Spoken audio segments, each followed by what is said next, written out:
Wait, so like my go time. What else? Alright, woo! Very strong. Hello everyone, thanks for being here. It's really great to see everyone. My name is G and I'm the events coordinator here at Greenlight, and we are really excited to host the paperback launch for Zakiya Dalila Harris's The Other Black Girl. It's especially exciting because we did, applause actually. It's especially exciting because we launched the hardcover about a year ago virtually. Little did we know that a year later we'd all be here in person, so we're really grateful to be able to gather. Thank you all for coming out tonight. Zakiya will be talking with Andrea Bartz, so you're in for a really great conversation tonight. Before I turn things over, just a few housekeeping notes. Please keep your masks on throughout the entire time in the store. Please silence or turn off your cell phones if you haven't done so already. You can take pictures, but no flash, please. Signed books are for sale. We have plenty of copies at the register, so make sure you buy one for your friends. They're all signed by Zakiya, and she may personalize afterwards if you ask nicely. We'll be recording this event, so it will be up on our YouTube channel, the Greenlight Bookstore YouTube channel tomorrow. So if you want to watch back or listen to any clips, you can find it there. Our interviewer for this evening is Andrea Bartz. Bartz is a Brooklyn-based journalist and the New York Times-bestselling author of We Were Never Here, The Lost Night, and The Herd. Her work has appeared in the Wall Street Journal, Marie Claire, Vogue, and many other outlets, and she's held editorial positions at Glamour, Psychology Today, and Self, among other publications. Andrea will be speaking with our featured author, Zakiya Dalila Harris. Harris spent nearly 3 years in editorial at Knopf Doubleday before leaving to write The Other Black Girl, her debut. Prior to working in publishing, Zakiya received her MFA in creative writing from the New School. Her essays and book reviews have appeared in Cosmopolitan, Guernica, and The Rumpus, and she lives in Brooklyn. She's our neighbor, basically. The Other Black Girl, a New York Times bestseller, explores the tension that unfurls when two young black women meet against the starkly white backdrop of New York City book publishing. Hailed as a dazzling, darkly humorous story centered on its penetrating critique of gatekeeping in the publishing industry, The Other Black Girl speaks urgently and virtuosically to anyone who's ever felt manipulated, threatened, or overlooked in the workplace. So you're in for something very special. Zakiya will be reading for a bit, then Andrea will join her in conversation, and then you'll all have the chance to ask some questions and show your appreciation after that. So please join me in welcoming to the stage Andrea and Zakiya.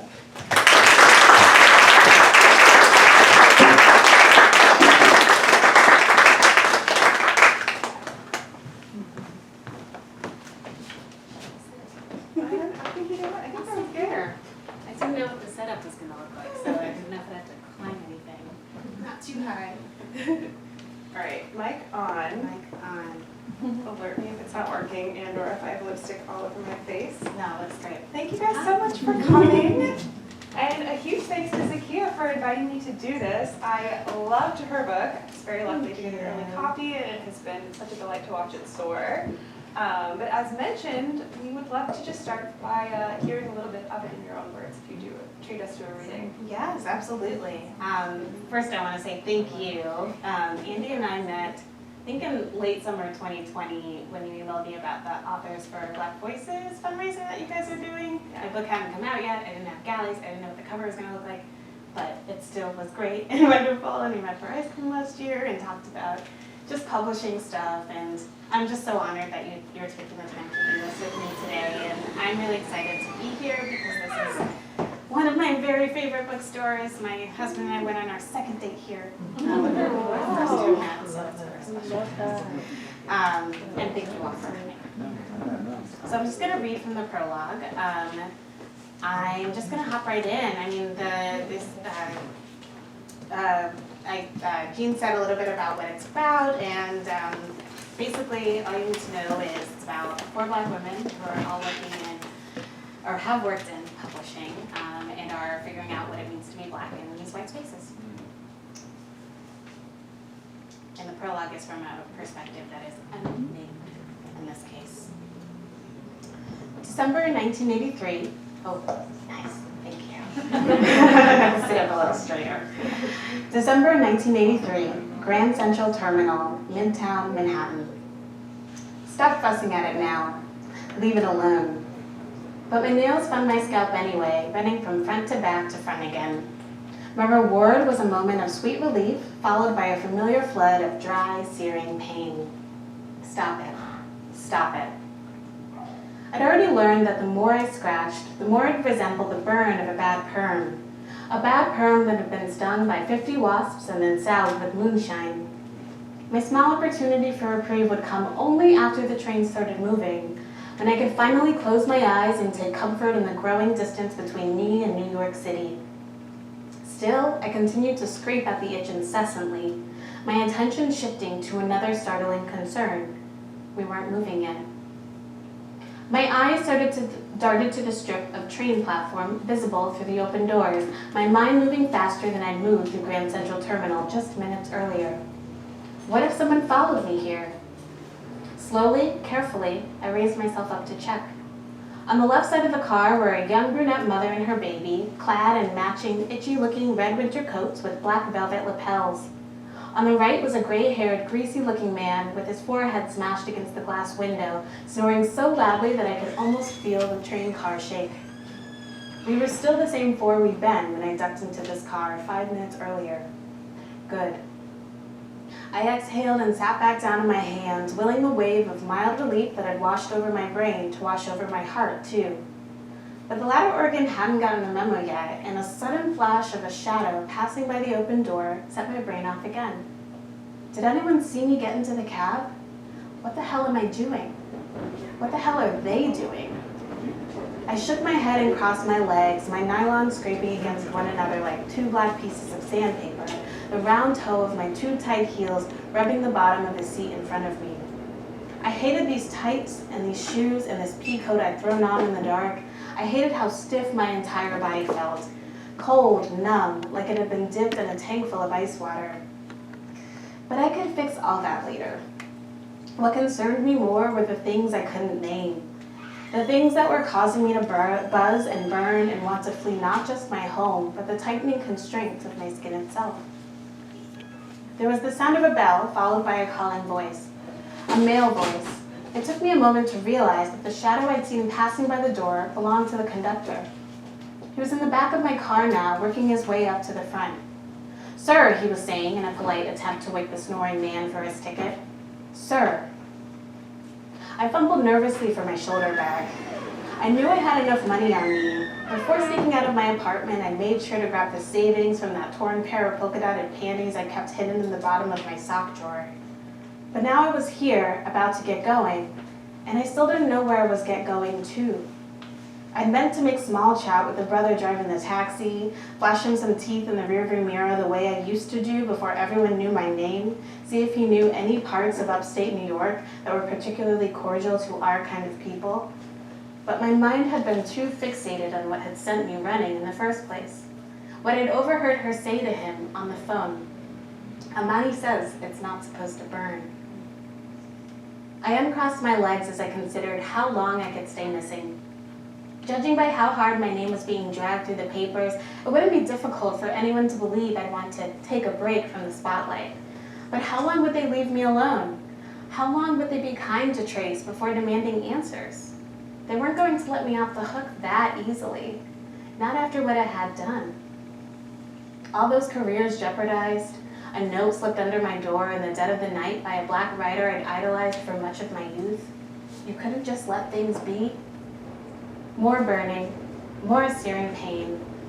I was scratching at my neck again, grateful for any kind of distraction from those words, when a hand gripped my shoulder. I let out a small shriek and batted it away, only to realize it belonged to the equally frightened-looking conductor. Never had I been so excited to see a white male stranger in my entire life. I'll end there. Thank you. That prologue really captures this sort of creeping sense of dread that infuses a lot of the book, and really just the of makes it such a page turner and something to fly through. Thank you. So something that has been mentioned in your bio is that you yourself worked in this industry that this book is sort of capturing. So can you tell us a little bit to start about where the idea for this book came to be? I dabbled in the publishing world a little bit. I was there for almost 3 years, and I got the job. I felt like I'd gotten the golden ticket, kind of. I did my MFA at the New School in nonfiction writing, and I'd been applying for so many jobs, internships. Like, I'm from Connecticut, and so I was like, oh, I could come here in the summer and work for you for free, like just hire me, and never heard back. And through a series of kind of connections, I was able to get a job there. And so I was an editorial assistant, and for a while I was into it. Like, I had tote bags that were free. I felt like I was part of this, like, I wasn't in a sorority, I wasn't in really like a lot of clubs as a young person, so I felt like I was part of this like community in a way, but it was also just so quiet. And that was something that I was very used to, because that's kind of how my childhood was for a while growing up, and that's what I knew. But I also could see why and how, like, every day it was just very hard to allow other voices into that very white bubble that we were in. Being the only Black person, oftentimes, especially of my age, because there was an older Black man who was an editor there, but different generation, completely different generation, different view of the world, I'm sure, too, obviously. And so yeah, that never really happened. And so being there and being really into it and loving the idea of publishing and what it can do for the world, which sounds kind of corny, but like, I mean, the fact that I'm here, I feel like is amazing and fun, but also the fact that, like, again, it's such an insular place of like who you know that affects whether or not you get this job, or if you get this meeting, all of those things. And so yeah, this book is very much my like love letter to that self that I was when I was there, but also like a warning, like kind of therapy in a way of like really getting out my feelings about being an only one in that space. Yeah. And the way that the story is told is really interesting, because there's sort of these 4 different main characters, and we see through their eyes in different ways, even though Nella, who you haven't heard from yet in that prologue, tells most of the story. So yes. Can you tell us about how you sort of settled on this sort of unusual structure to tell the story? Yeah, when I first started writing this book, it was all Nella's point of view, which, if you know me, is kind of a lot of my own point of view in a way, which I'm also we're figuring that out. It's very strange.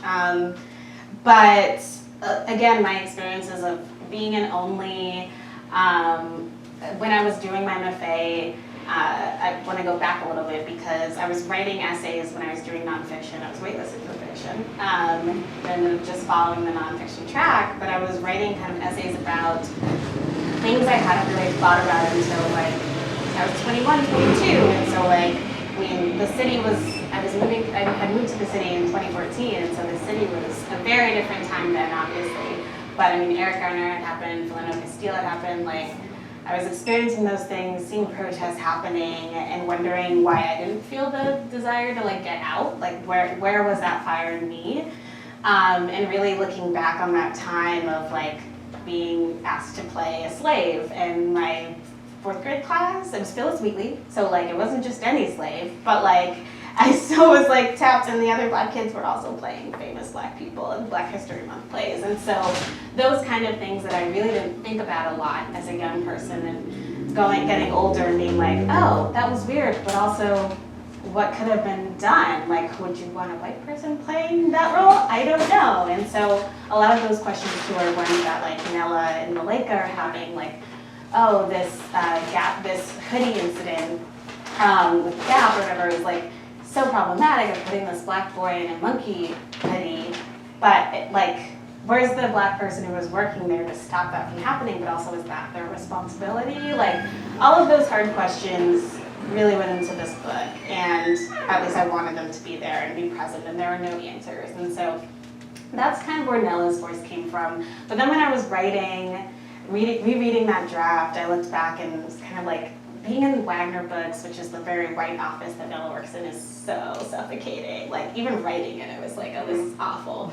On its own. As a reader. Yeah. And so I ended up writing first person by hand. I believe it was Kendra Ray's sections. Like I just started doing that on my own, like just thinking about it, kind of like a diary kind of entry. And so that's why those sections are first person and Nella is third person. And weaving them was a whole game, and figuring that out was lots of charts. I'm sure you can relate to that as a thriller writer too, and figuring out the strings. But it was fun. I felt like you couldn't have Nella without having these other three Black voices and forming her own point of view.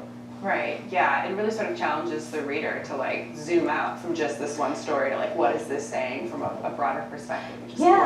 Yeah, and having worked at Penguin Random House, like Toni Morrison very much, I mean she was still at the time when I was there alive, and so like she haunted the halls in this beautiful way of like knowing she had worked there.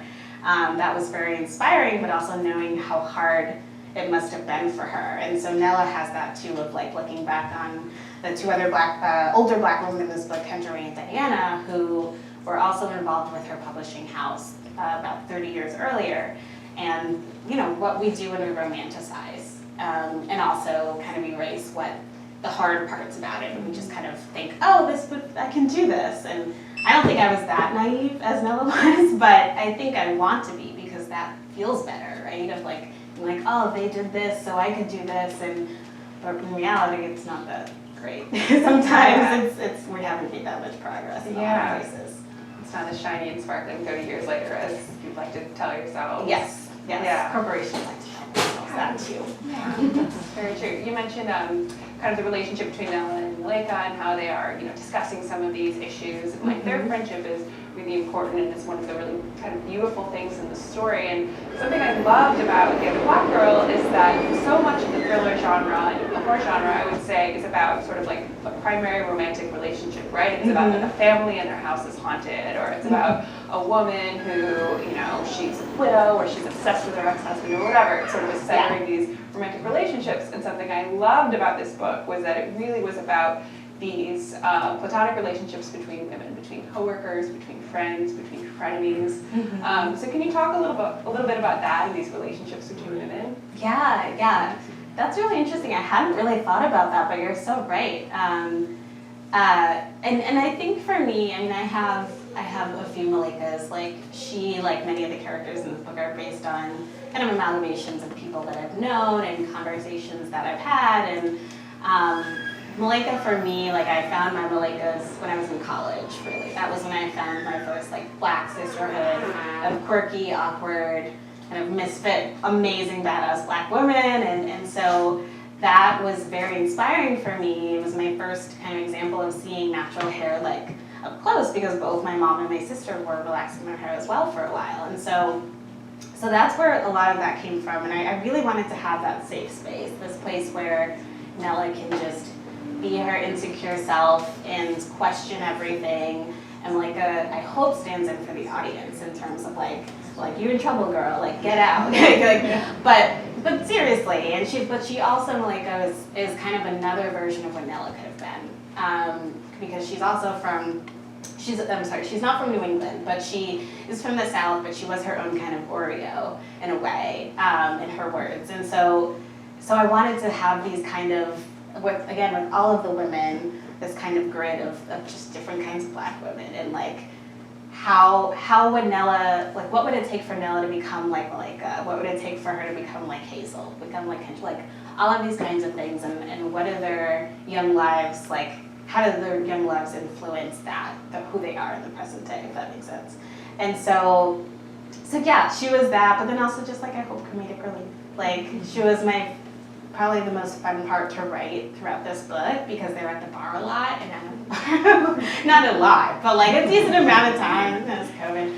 No, but yeah, it was really fun. And then also, I want to say, Kendra Ray and Diana, I wanted their friendship to also encourage, or not encourage, but kind of shadow Nella and Malika's relationship, and also Nella and Hazel's relationship, because there's so much tension, there's so much writing on, I feel like, Black friendship, and in a way that's not writing on other friendships, especially I think in literature and movies. And And that was something that I thought a lot about. I didn't want to get it wrong. I remember talking to like my editor and my agent about that, and now with TV, talking about it too, of making sure we get Nella and Hazel right, because we also just I don't want it just to be two Black women going at it. Like, I want it to be nuanced and complicated and really show, again, like everyone has their own kind of motivations, and can we judge them? Yes. Should we judge them? Yes. But like, it's still, that's how the world works. Like,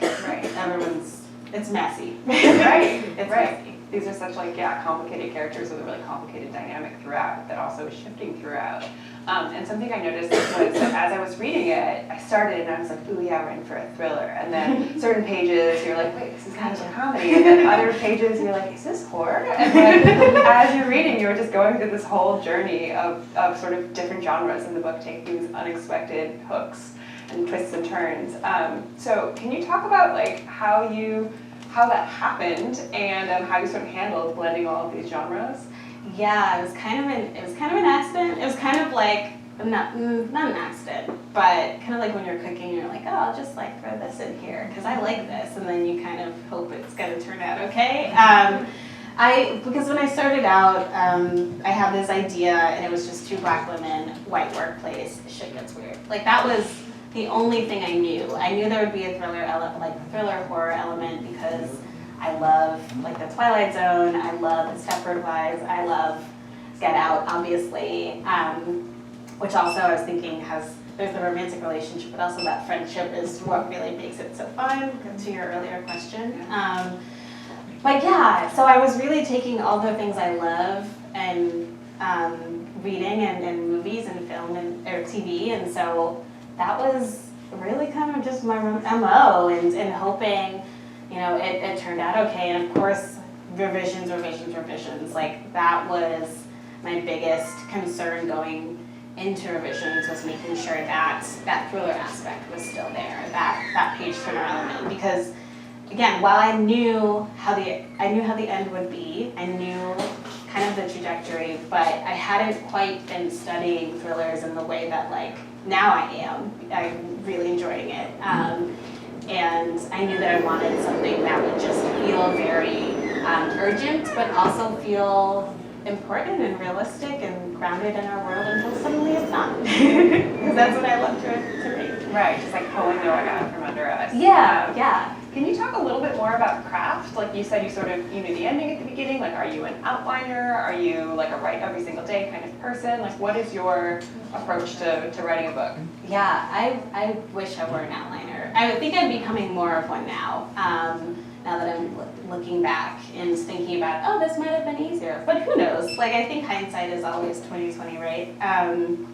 But yeah, I mean, I was really just, at the time I was writing every day, because I quit my job in publishing to write this book. And I made the mistake of telling people in publishing that I was writing a book. Rookie mistake. Yeah. And I think in a way I was like, well, this will keep me accountable. And it did, but it meant a lot of late nights and like early mornings. And but somehow I managed to finish it in like 9 months, like a draft. It wasn't done at all, but I started quoting my lovely agent then. And from there, it was really going in and like I was saying, kind of making a chart of like emotional beats and figuring out like, when do we want the reader to know this thing? Is it more interesting if they know it before Nella does or after, and just all of those timing things. And honestly, I could still be doing that today if I had like just kept going with it and just like driving myself up the wall.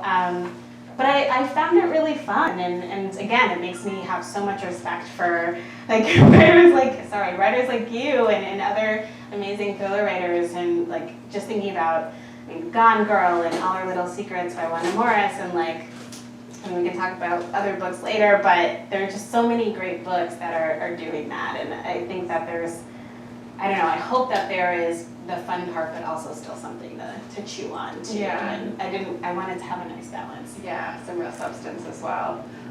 You came from an interesting perspective, having worked in publishing and then coming at it from the other side. Like, what was it like now being an author working with an editor instead of an editor working with an author? Yeah, I mean, it was great. I really enjoyed it. And I'm someone who didn't really necessarily open up my writing to other people. I mean, I had to in my MFA program, but I really didn't do that until this book, because I'd been working on other stuff and always kind of kept it close to the vest. So it felt really good to meet my editor, Lindsay, and just like be in that bubble with her after I'd been in that bubble with my agent too, because they were on the ground, like we were all in the weeds on it together. And so it was really special. I think the thing that's been different is that I've realized, as I think we all have throughout the pandemic, like we learn about ourselves, and I've learned that I have been very much like a kind of backseat driver, not backseat driver, but I just like to be in the backseat and Backseat writer. Yeah, backseat writer. And as an assistant, like that's great because you're assisting someone else, you're like propping up everyone else. Very important work, but it's just a different kind of expectation. And so now to suddenly be in the driver's seat right around the beginning of the pandemic, and then I'm like in the driver's seat, but like through email, it was just like a very strange transition that I'm still figuring out, to be honest. Yeah. Like, it's a little scary. Yeah, I mean, you and everyone, we're all still. Yeah, it's very weird, and but also very empowering to kind of feel like I can finally say yes and no to things that I want to. You know, it's something that I always dreamed of, and so I feel very lucky. But it's also just it's a lot. It's a lot of emotion. It's a lot of talking to my partner and therapy and reading and talking to other authors and pressing it out. Yeah, finding your support in your tribe.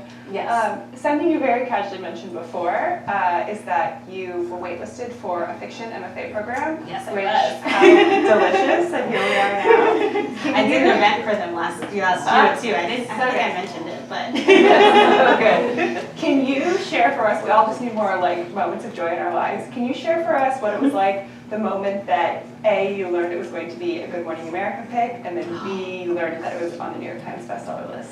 Yeah.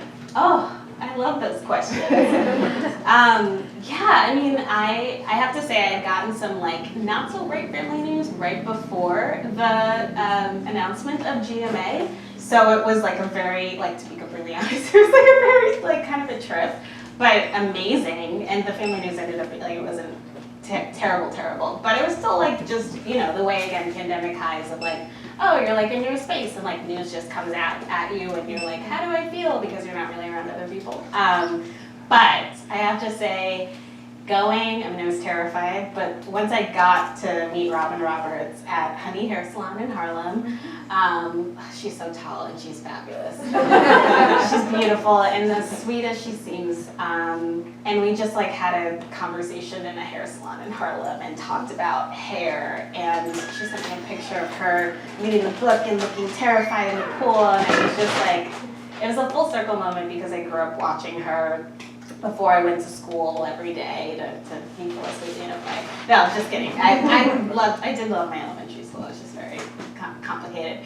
But it was great. And then the New York Times news was, I mean, that was what I had hoped. Like, I'll be real. I mean, it's not the end all be all, of course. Like, these kinds of things are. And but it was really surreal. It was. Because I think at the time I was one of few debut authors on the list as well. There were like some big heavy hitters that came out around that time. So I was just, that's what I wanted. I wanted people to read the book. So it was great. You wanted books in hand, Yeah, absolutely. yeah. My agent ran over, I don't think she took a car over, but she kind of metaphorically ran over and we had like champagne and we Zoomed with my publishing team. So it was a very, very nice night. I love that. Did the sort of the reception of the book and or just like the year since it's gone out, have you changed your perspectives on the book, on the themes in it, and sort of what it's saying? Yeah, it's been interesting because, and I've really been thinking about this lately, but when I wrote the book, I really was just writing this kind of fun book about two Black women just like being weird and wonderful and having a complicated friendship that ends in something very life-altering. But I wasn't necessarily thinking this book would be like the book about diversity, and so that's been like an interesting conversation that I'm glad we're having, but the timing of it happening like in 2021, like after, like obviously none of us predicted the pandemic, and what happened in 2020 either, and so it was a very, it was just unexpected to suddenly be talking about these things in a way that I really never had as a young person, and was just starting to feel comfortable talking about like public with my classmates at the new school when I was writing about it. So it was interesting, and I think also just like being on Zoom again was like a weird kind of like having these really hard conversations, and like it's just not the same, you know, not face to face. But I think the thing that's been the coolest is, again, being in the driver's seat, and then also just hearing from young Black readers, like hearing how, I mean, one young person at a college I went to was like, I started reading Toni Morrison because you reference her in your book. Like this is one of the first Black books like I've gotten to read, and he's like, I think he was a freshman. But that was like, if that was my only job, like to deliver you to Toni Morrison, like I don't need to write another book ever again. Like I'm done. And that's not true. I can't wait. But yeah, that was cool. Like I hadn't predicted. There's no way you can predict that. But that is what I hold on to whenever I'm like really tired or like just feeling really hopeless with what's going on in the world. I just think about like the specific readers I've gotten to Think about that freshman, like going to the Yeah. library and Toni Morrison. Yeah, and then he'll pick up something else because of that book, and then he'll recommend. It's just like, Yeah. it feels that.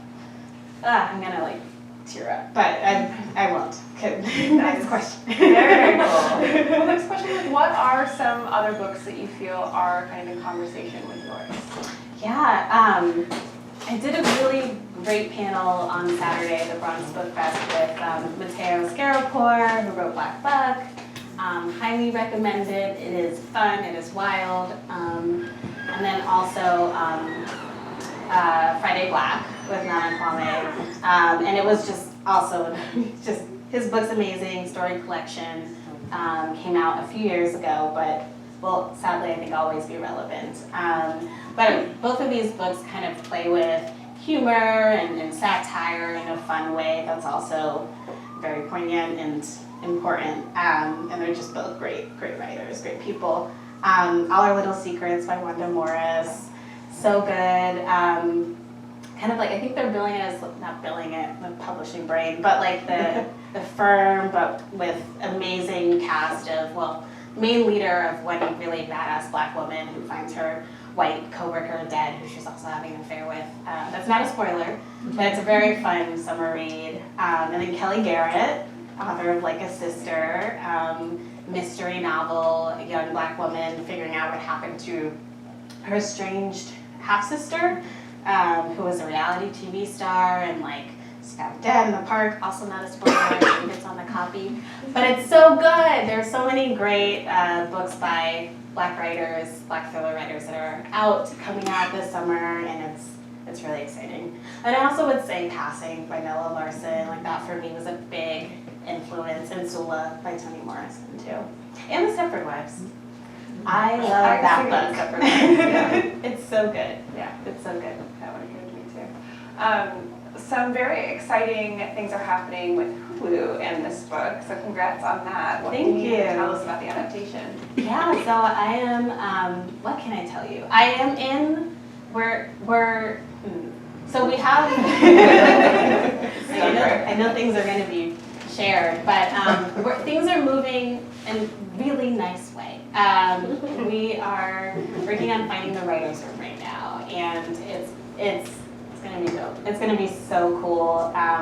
So many different kinds of writers who really connected with the book in different ways, from different backgrounds, different places, and who are just really excited to kind of pull apart all these characters and really go in on all the things I couldn't possibly do in this 300-something page book. So I'm really excited. Hulu. Trying to think what else I can say. Coming soonish. Keep an eye out. It's exciting. Yeah. And can you share a little about what it's been like, sort of,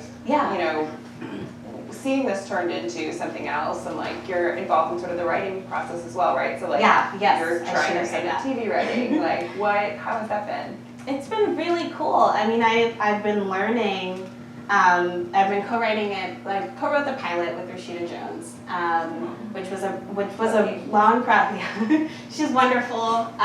Such a great mentor figure for me. Has been really showing me the ropes, and I got to take the first crack at kind of taking our outline that we pitched to Hulu and converting it to a pilot script, and it's hard. You don't have as much space. So like, even though of course I feel like we can do a lot more visually, we can't quite do as much in an episode. And so figuring that balance out and really learning how to convey the vibe of a person in like a sentence or two. Like, it's not a requirement, but I found like the scripts that I've been reading, the ones that are the most effective are the ones that just like immediately you get the vibe instantly when you're reading. So figuring that out has been fun, but I also feel like I've been watching TV in a different way, and it's been really nice to have a reason to watch TV. Yes, like, it's we're work. good about it. Yeah, It's research. Every time after like something comes on, I'll say to my husband, like, "Oh, this was really cool the way they did this." Like, I don't know. I find that, especially over the last couple of years, to be learning something new has been and felt very good. And even though I've been home a lot, I feel like I'm kind of growing in that way. Yeah. So we'll see. Check back in like 6 months. What am I doing here? What am I doing here? It's kind of a perfect pandemic skill to work on. Yeah. TV watching. Yeah, it was either that or knitting, which I'm not opposed to. You can do both. I crochet while I watch Netflix, so that's my thing. I need to learn. If you have any tips, I'd love to know. We'll talk about it after. It's a very soothing thing to do with It your sounds fingers. great. Yeah. Well, I have 2 more questions for you, but then we are going to open it up to audience questions. So I'm just encouraging you to start thinking about what you want to ask now. But to kind of wrap us up, you already gave us some amazing books that are in conversation with yours. Anything else you've been reading recently that you're really excited about that either came out recently or is coming out soon? Oh yes. Oh my goodness. I always go completely blank. I know. This, so. No, and I just started Leah Conan's book, but I can't remember it more. I don't want to butcher the title. It is. You should have told me. You should have told me. Yes. Which is so fun. It doesn't come out until January, so maybe that's not a great example. But Human Ion, this is not her first book, so find Leah Conan. Gosh, there's a really wonderful, Not Safe for Work. I think the official title might be NSFW, but it's by Isabel Kaplan, who also works in TV, but it's about a young woman who works at a very popular TV production company. And it's a very rough environment, as one can imagine, lots of men at the top. And lots of sketchy, terrible things that happen in the office. But the writing is so beautiful, and it really stretches that line between satire and realism. I mean, it's like hard to know what's real and what's not having been in TV. But I can kind of sense what's real. I think we all probably could. So that's really great. Gosh, I haven't read as much as I've wanted to. You've been a bit busy, I could say. Yes, just a little bit. But yeah, I mean, there are so many books that came out last year that I did get a chance to read. I mean, The Plot by Jean Haffren. Oh, I'm so bad with names and titles. Jean Haffren. You're making me doubt myself too. No. Jean. Yeah, The Plot. Jean. The Plot. Publishing, seedy world of academia and what it's like to be a writer and wanting to make it and what that even means. So I've been reading a lot of other perspectives on publishing too. I think that's been really interesting. And then of course We Were Never Here, which I read last summer and came out last August. It comes out in July in paperback. It's very fun page turner about also a frenemy ship and travel. So perfect for the summer. Yeah, good be treat. My last question for you before we open it up is, what is next for you, Zakiya? So the TV show, soonish, and I have a short story coming out, an Amazon original coming out in August. It's a little more horror-y. It's about a couple that goes away on the kind of weekend vacation, and that's all. That's all. You'll have to find out what happens. And yeah, just reading a lot more and memorizing the names of fabulous authors. I'm really embarrassed about the plot. I definitely know that name. She's a wonderful author. She also wrote The Undoing, the book that The Undoing show on HBO is based on. Like, you're a phenomenal writer. Sorry, If you're out there. Yes. Awesome. Well, we're going to move into questions from you, because I think I could ask you questions all night, but I want to give everyone else a chance. So just raise your hand, and then should we kind of repeat them for the purposes of... Sure, yeah, so speak up and we'll repeat it before answering. This was so great. Thank you both so much. So I don't want to spoil anything, but the ending Yes. kind of zoom out. Yes. And so I was wondering if you are, I would say this before, like, if you want to show, do you feel like that's a place where you want to explore more? Like, what was your thinking of working on this book and kind of seeing, like, how this is, like, because it gave a very Twilight Zone vibe at the end. So I was just curious about, like, that, like, subplot, I guess. Totally. That's a great question. We have to repeat it for the purposes of those listening after, so I'm sure I'm going to butcher it from how you put it, but basically the ending is such a knockout and kind of gives us Twilight Zone vibes, and so just the question was sort of like, how did that come about, and are you also like seeing that working into the TV adaptation? Yeah. Definitely came about from my love of Twilight Zone and like Night of the Living Dead. That ending it still messes me up every time I see it, and I'm like, why? But it's brilliant because I think that makes it an even better movie, and so I really wanted to play with that and kind of have this ending that maybe wasn't, depending on what kind of reader you are, not satisfying is not the word, as comfortable. I wanted it to be something that was a little harder to swallow, to kind of make people think more about why it had to be that way. It's interesting that that's a really good question, because when we were talking about the TV show adaptation back in 2020, so right when we sold the book to my wonderful publisher at Atria, we also Hulu optioned it, or my production company as well. All of the lingo there's a lot. But we had those conversations, and everyone kind of had different opinions. I mean, the show allows us to have an engine, like I was saying earlier, that the book doesn't let us have. So there is a very big chance that it's gonna go in a different way. I'm not saying it will or what that will look like, but again, there's just so much more space, and so I'm trying to say not too much so to deter people from watching the show too, because I don't know I know some people really love the ending, some people like the ending. But yeah, so we'll see, but it is definitely one of the central questions that we're talking about of like, what's going to happen with these characters? Will it end the same way? So thank you. So we can think of this. Yes. So, as a debut author, were you nervous to get blurbs for Yes. your book? Like, oh, that's really answer my When you question. said were you nervous, I was just like, yes. Sorry. Like, did you face like imposter syndrome, like asking these big name authors, be like, hey, can you read my book and like Always. write something nice? Yeah. So the question very quickly was, as a debut author, did you kind of experience imposter syndrome, asking for blurbs, and just going into this process? Yeah, totally, and I think I always will. Like it was very daunting. I also didn't, when I was working in book publishing, I didn't like the idea of blurbs as a practice, because I knew, I don't know, I just kind of had a sense like, I mean, I read everything I blurb I read everything I blurb, and I love everything that I blurb. Blurbed, we were never here, sorry, one more plug.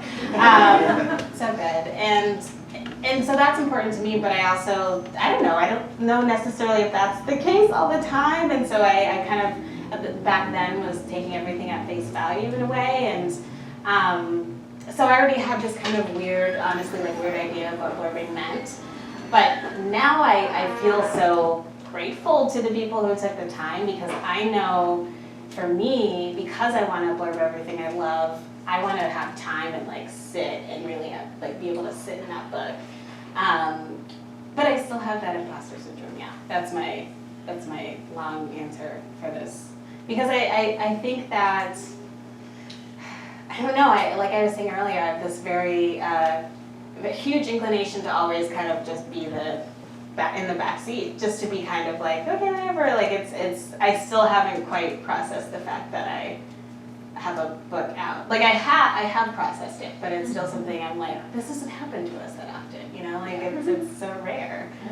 You have the New York Times-bestseller out. I did, and my agent has to remind me to say that all the time, which is like, what, why? But it's something I'm figuring out. Yeah. You mentioned that you quit your job to write a book, and that sounds super scary. Can you talk about the process and the thinking and like how that went down with like people in your life? Yeah. So what was sort of the backstory of deciding to quit your job and make that leap? Yes. Yeah. I mean, there are a lot of things. I was really burnt out. Like I was so tired of.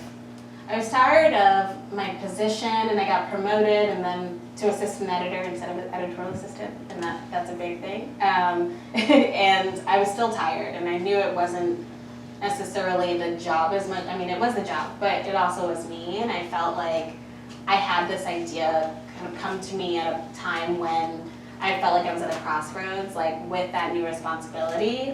I was gonna have to kind of give myself over to the job and take meetings and try to meet other authors and other agents, and in the hopes of signing the list I wanted and getting to work with the authors, especially Black authors that I wanted. Like I knew that would take some groundwork and work I hadn't necessarily done yet. And so there was that. And when I decided to, part of why I could was because my partner moved in with me at the time, and I took some part-time jobs. And so I was like teaching, frosting cupcakes, and then that was too hard, so I stopped doing that. And then I was freelancing and doing all these things and like writing whenever I had time. And so it was summer 2019 was a lot of me inside, and I didn't know summer 2020 would be the same. but it was worth it. But it was hard, and I was lucky to have a support system. I was lucky to have my dad be like, yes, and my mom as well, although health insurance was a thing she was worried about for a little while, fairly. But I was very lucky to have that space, and I cannot thank all of those people enough for doing that for me. Can you tell us about these earrings? Oh. So good. Yes, my aunt had them made for me last year when the book came out, and I don't pick them out all the time, just for, you know. Wow, special night on the town for these earrings. Yes, but they have the book on them. They're the hardcover, but they get a new one. Get a red Sharpie and just draw the little red flap on the side. But the part that I love, and this is really nerdy, but I do love that they have. I mean, they have all the blurbs in tiny, tiny little print. Wow. Yeah, and then it has the instant New York Times bestseller part on the top. So it reminds me every now and then that I have to sing that very loudly. Wow. She had to wait for the first reprint so that it said instant. She didn't know, but I do feel like it was like this kind of, the universe was like, no, don't do it yet, just wait. Wait for the Times list to come out first. Yes. I think we have time for a couple more questions.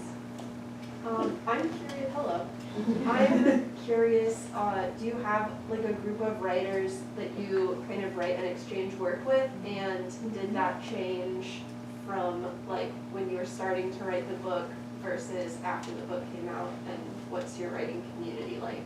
Yeah, that's a Question about the writing community, writing group, write partners, and how that kind of changed since the book came out. Yeah, that's a really awesome question. It has changed, but partly my community hasn't changed, but the people I send to lately has, just because like a lot of times it's like quick turnaround. So like essays or like my short story, I didn't have a lot of time to turn it in necessarily, but I mean my writing circle was, my partner, my dad, who's a writer as well, and sometimes my harshest critic. And two of my good MFA friends, one who was in writing for children, and then the other one who was in nonfiction with me, and she was kind of one of the people I drew from for my Malika character too. So like I had a lot of different readers for kind of what I needed. Like I had kind of a not cheerleader read, but I had the people who gave me, and when I was in a stage that felt like I could be vulnerable and get harder feedback, that I had readers for that, but then I also was able to get kind of like you go girls, like the things you need, sometimes the things that I need, especially early on. And yeah, but really like my agent and my editor lately have been the ones looking at everything, and they've been really great and know my voice now, and so that's a pretty cool feeling too. Yeah. Thank you.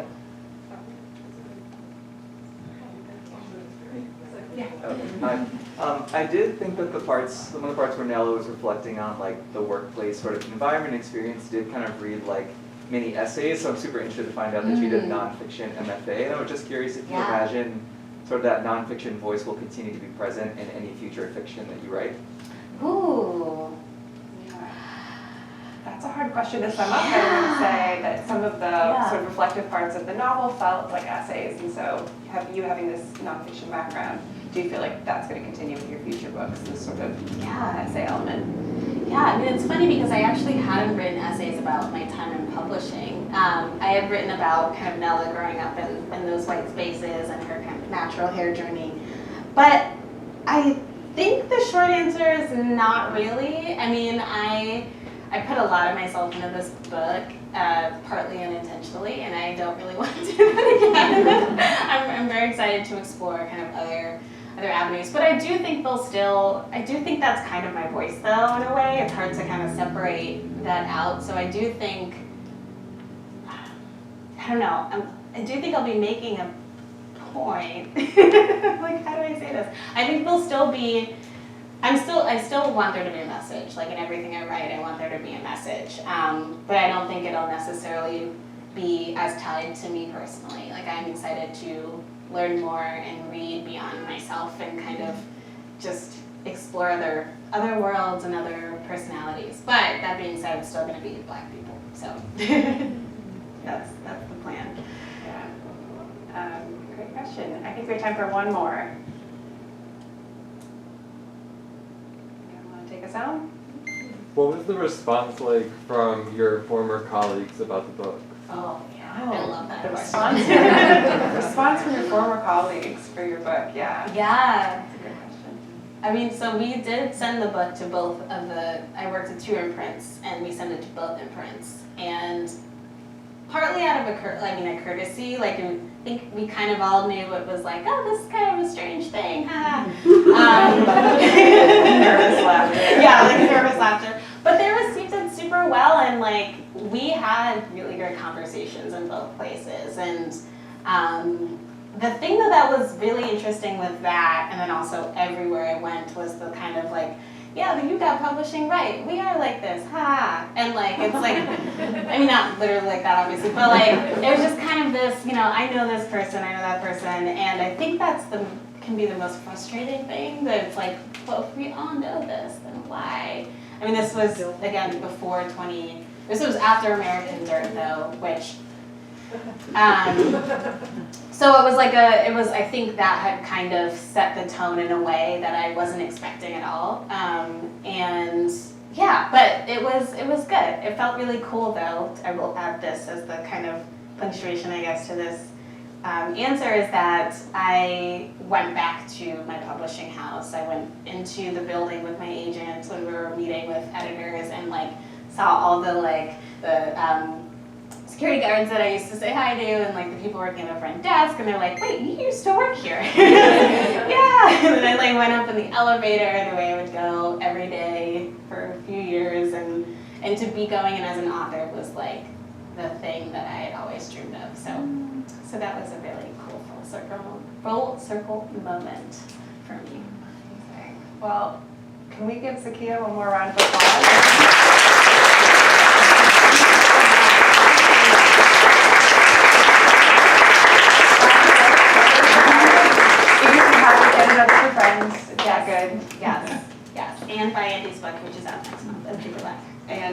hardcovers here, but. And then, yes, sorry, I'm in like paperbacks. Yes, so Out we're green next light. month, right? Yes. July 5th. Yes, the hardcover's here now. Yes. One more round of applause. Thank you all for coming. Check our events calendar. We have a lot of great stuff coming up for the rest of this month. And in July, please buy the book, buy several books. Thank you all. Have a great night. Thank you.